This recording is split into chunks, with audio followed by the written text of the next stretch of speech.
Hello everyone, Lily here with another quick Facebook tutorial video.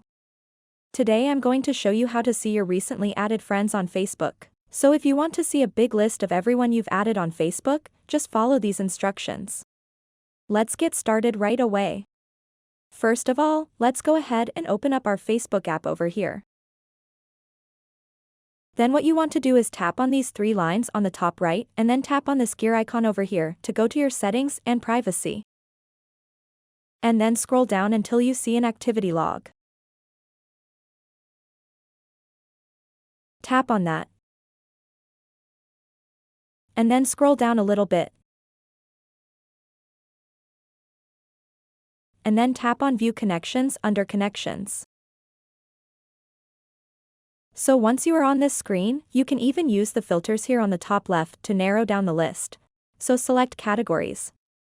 And then select Added Friends. So this should filter just the friends that you've added on Facebook. So this will also show you the date of everyone that you've added on Facebook. You could then just click on the three dots on the right here, and then you can simply unfriend them. So this is it. This is a simple and effective method to see a comprehensive list of all the Facebook users you've recently added as friends, and so you can also unfriend anyone if you would like to. Okay then. I hope this video was useful to you. If it did, please give this video a big thumbs up and subscribe to this channel for more information like this. And if you have any issues with this whole process, please leave a comment in the comment section below. Thanks for watching and have a wonderful day.